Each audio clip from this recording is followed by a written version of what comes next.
ও হেনরির Jimmy Valentine এর থেকে long question লেখাটা অত্যন্ত সহজ এবং তোমাদের জন্য আমি বলছি যারা লং কোশ্চেন লেখার টার্গেট করবে যে টেক্সটটা থেকে সেই টেক্সটটা অতি অবশ্যই জিমি ভ্যালেন্টাইন হওয়া উচিত। আর আমি আমার এই চ্যানেলে একটার পর একটা লং কোশ্চেন ইম্পর্টেন্ট হিসাবে তোমাদেরকে বলে দিচ্ছি, কিভাবে উত্তর লিখতে হবে সেটাও আমি দিচ্ছি। আজ আমরা আরো একটা কোশ্চেন আলোচনা করব যে কোশ্চেনটা তুমি অ্যাভয়েড করতে পারো না।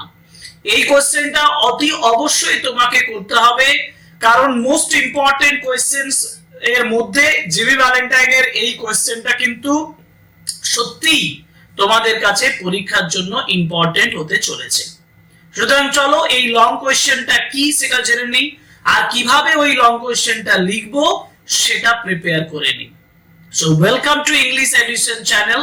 Today's class is on another important long question from GB Valentine.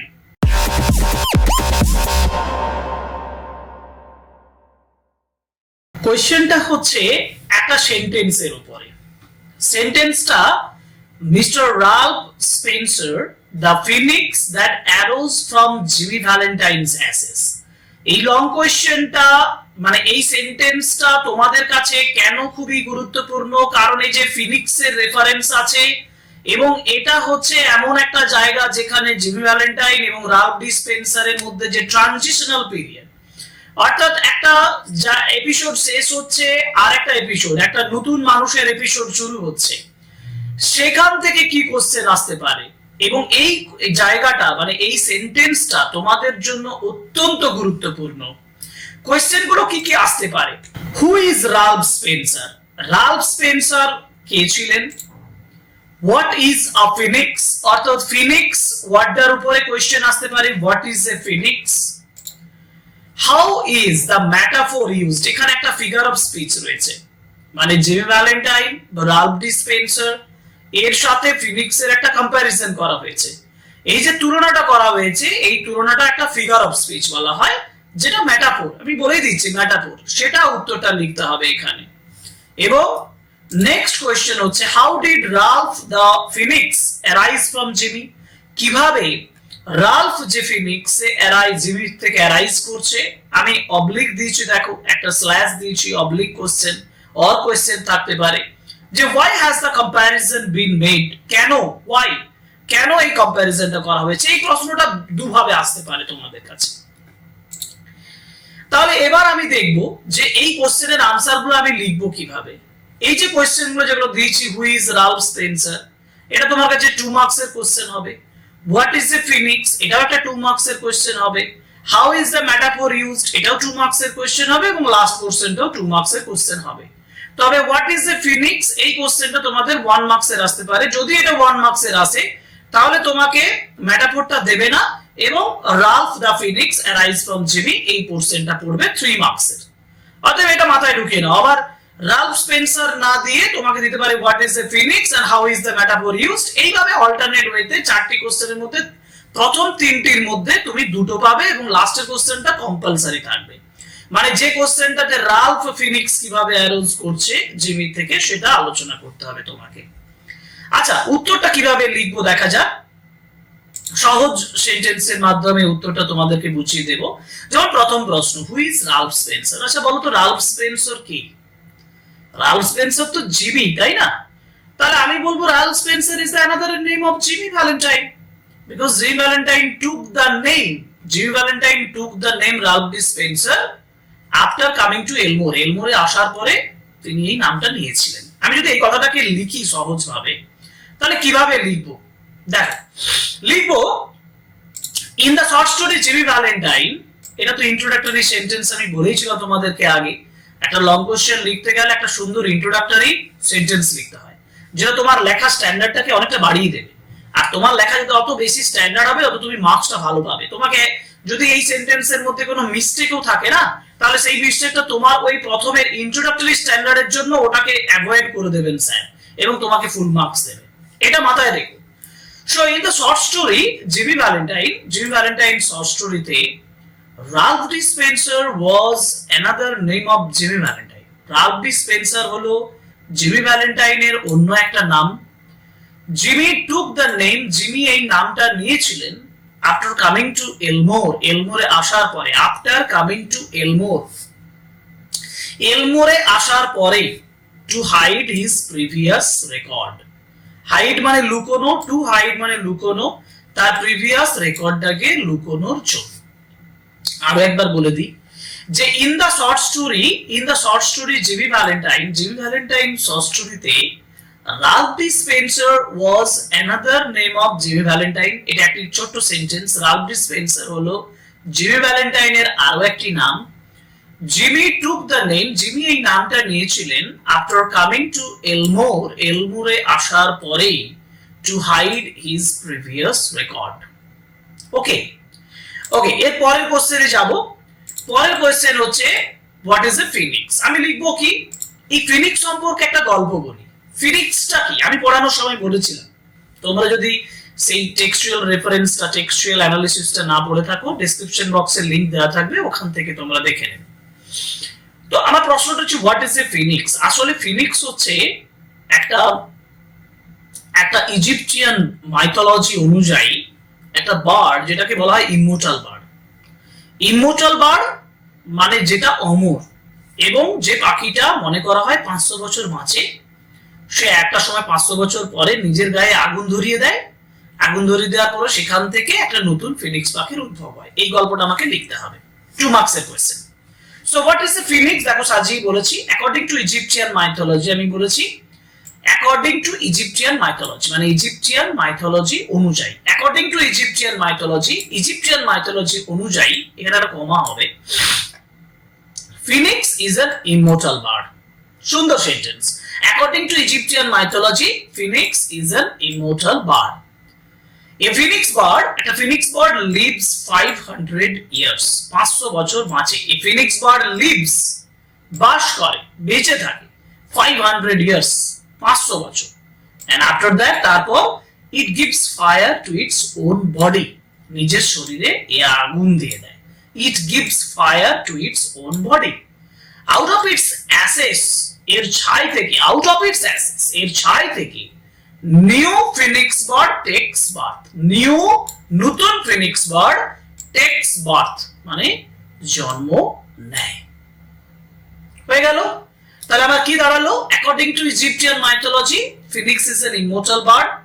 A phoenix bird lives 500 years, and after that it gives fire to its own body. Out of its ashes, new phoenix bird takes birth. Clear? Okay, clear. Okay clear. পরের কোশ্চেনের জন্য ready হও। দেখো এখানে বলেছে একটা metaphor, how is, প্রশ্নটা হচ্ছে যে how is the metaphor used, use of figure of speech. Figure of speech কোনটাকে ব্যবহার করা হয়েছে, মেটাফোর ব্যবহার করা হয়েছে। মেটাফোর মানে কি, মেটাফোর মানে হচ্ছে একটা ডিপ রুটেড, একটা ইমপ্লিসিট কম্পারিজন। ইমপ্লিসিট কম্পারিজন মানে অন্তর্নিহিত একটা তুলনা। একটা ইমপ্লিসিট কম্পারিজন করা হয় দুটো ডিফারেন্ট অবজেক্টের মধ্যে, দুটো বিভিন্ন বস্তুর মধ্যে। এই কম্পারিজনটা ইমপ্লিসিট থাকে, অন্তর্নিহিত, বাইরে থেকে বুঝতে পারবো না কম্পারিজনটা করা হয়েছে। এখানে তো করা হয়েছে, তাই না? তোমরা জানো তো এখানে করা হয়েছে, কার সঙ্গে কার করা হয়েছে, জিমি ভ্যালেন্টাইনের সঙ্গে, রাল্ফ ডি স্পেন্সারের সঙ্গে ফিনিক্সের তুলনা করা হয়েছে। ওল্ড ফিনিক্স হচ্ছে জিমি ভ্যালেন্টাইন, নিউ ফিনিক্স হচ্ছে রাল্ফ ডি স্পেন্সার। আর ওর গায়ে আগুনটা কে ধরালো, আগুনটা কে ধরালো, আগুনটা হচ্ছে ভালোবাসার আগুন, দ্য ফায়ার অফ লাভ। সেটা কার প্রতি, অ্যানাবেল অ্যাডামসের প্রতি, তাই না? তাহলে এবার উত্তরটা এভাবেই লিখতে হবে, মেটাফোরটা কেমন ভাবে ব্যবহার করা হয়েছে। চলো দেখি। আমি লিখেছি Jimmy Valentine has been compared with a phoenix bird. Jimmy Valentine has been compared with, মানে তুলনা করা হয়েছে। Jimmy Valentine has been compared with a phoenix bird. And out of ashes of Jimmy, জিমির ছাই থেকে, out of ashes of Jimmy, Ralph D. Spencer was born. Ralph D. Spencer জন্ম নিচ্ছেন। In this way, the figure of speech metaphor is used. আচ্ছা, তোমাদের মনে হয় যদি হয় স্যার আরেকটু যদি ডিটেলস লেখা যেত, হ্যাঁ ডিটেলস আমি কি লিখতাম, আমি লিখতাম যে Ralph D, Jimmy Valentine was the old phoenix who was transformed into a new phoenix bird, that is Ralph D. Spencer, because of the fire of love for animal animals. এটা লিখে ছেড়ে দিতাম। ঠিক আছে, তোমরা যারা আরেকটু জটিল করে লিখতে চাও তারা এই সেন্টেন্সটা একটু লিখে নেবে। তাহলে কি দাঁড়ালো? না Jimmy Valentine has been compared with a Phoenix bird and out of the ashes of Jimmy, Ralph Spencer was born. In this way, the figure of speech metaphor is used. আমরা ম্যাটাফোরটা সিঙ্গেল কোরানবোর্ডের মতো রাখতে পারি। আর long question লেখার সময় important যে লাইনগুলো, সেই লাইনগুলো আন্ডারলাইন করার জন্য এই যে প্রথমে যে অংশটা phoenix bird out of the ashes of জিমি, এটা আন্ডারলাইন করতে পারি এই অংশটা। ওকে, আচ্ছা, তাহলে পরের কোশ্চেনে যাবার সময় হলো। পরের কোশ্চেন মানে লাস্ট কোশ্চেন, যেটা হচ্ছে how did Ralph the Phoenix arise from Jimmy? কিভাবে রাল্ফ ফিনিক্স উদ্ভব হলো জিমির থেকে, বা why has the comparison been made? কেন কম্প্যারিজনটা করা হলো? এটা ডিটেইলসটা লিখবো এবার। এই ডিটেইলসটাতে আমার এই পুরো ডেসক্রিপশনে, মেটাফোরের ডেসক্রিপশনটাও থাকবে। কিভাবে জিমি ভ্যালেন্টাইন থেকে রাল্ফ ডিসপেন্সার হলো সেটা লিখবো। কিভাবে হলো সেটা গল্পটা আমরা সবাই জানি, আমি সহজভাবে তোমাদের জন্য লিখে দিয়েছি। দেখ, Before coming to Elmore, এলমোরে আসার আগের গল্প একটু বলে দিতে হয়। Before coming to Elmore, Jimmy was a thief. Jimmy একজন চোর ছিল। Who committed safe burglary? যে সেফ বার্গলারি কমিট করত। কমিট কথাটা জটিল মনে হলে who did safe burglaries? তাই না?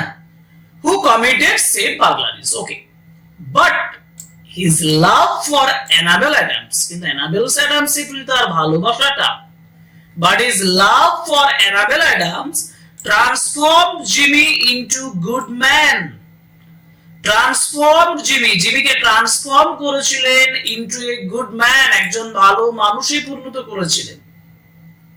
Jimmy took the name Ralph, Jimmy Ralph নামটি নিয়েছিলেন, and opened a shoe store, একটা জুতো দোকান খুলেছিলেন। He began to lead an honest life, সে একজন সৎ জীবন পরিচালনা করছিলেন। His love for his angel Annabel, তার অ্যাঞ্জেল অ্যানাবেলের জন্য যে ভালোবাসাটা, works as a fire, একটা আগুনের মতন কাজ করেছিল in the reformation of a skilled burglar like Jimmy, জিমির মতন দক্ষ একজন বার্গলার, একজন চোর, তার রিফরমেশনের জন্য। Like the rebirth of a phoenix bird, phoenix bird এর rebirth এর মতো Ralph Dispenser was born. গল্প হয়ে গেল। একবার আরেকবার বলে দিই। Before coming to Elmore, এলমোরে আসার আগে Jimmy was a thief, Jimmy একজন চোর ছিলেন। Who committed safe burglaries, যে safe burglaries মানে সিন্দুক চুরি করতেন। But his love for Annabel Adams, Annabel Adams এর প্রতি তার ভালোবাসা transformed Jimmy into good man, তাকে একজন ভালো মানুষে পরিণত করে। Jimmy took the name Ralph, যিনি রাল্ফ নামটা নিয়েছিলেন, and opened a shoe store, একটা জুতো দোকান খুলেছিলেন। He began to lead an honest life, একটা সৎ জীবন পরিচালনা করছিলেন। His love for his angel Annabel works as a fire in the reformation of a skilled burglar like Jimmy, জিমির মতন skill বার্গলারের রিফরমেশনের ক্ষেত্রে তার অ্যাঞ্জেল অ্যানাবেলের প্রতি ভালোবাসাটা কাজ করেছিল। And like the rebirth of a phoenix bird, Ralph Dispenser was born. এই হচ্ছে complete question answer on the phoenix part. তাহলে এই যে কোয়েশ্চেনটা, এই কোয়েশ্চেনটা কি তোমার এই ক্লাসটা এতদূর পর্যন্ত দেখার পরে, শোনার পরে, বোঝার পরে তোমার কি মনে হয় এই কোয়েশ্চেনটা তুমি নেগলেক্ট করে পরীক্ষা দিতে যাবে? এটা করতে পারবে না। এই কোয়েশ্চেনটা ইম্পর্টেন্ট, এই কোয়েশ্চেনটা সহজ সরল ভাবে আমি বুঝিয়ে দিলাম। যদি তোমাদের জটিল লেগে থাকে তাহলে আমাদেরকে জানাও, হ্যাঁ জটিল লেগেছে। যদি সহজ লাগে তাহলে অতি অবশ্যই একটা থ্যাঙ্কস দিও। আর যদি তোমাদের আরো কোনো কোয়েশ্চেন, হ্যাঁ আমি লং কোয়েশ্চেন আরো দেব, আরো নতুন নতুন লং কোয়েশ্চেন আসবে, সাজেশন দেব, সব কিছুর জন্য তোমরা রেডি থাকো। তোমরা সাবস্ক্রাইব করো চ্যানেলটি, লাইক করো, কমেন্ট করো, শেয়ার করো আমাদের ভিডিওগুলো, এবং সবচেয়ে বড় কথা সাপোর্ট করো, because your support is only the thing that will inspire us to make such videos for you. Okay, thank you very much. Goodbye.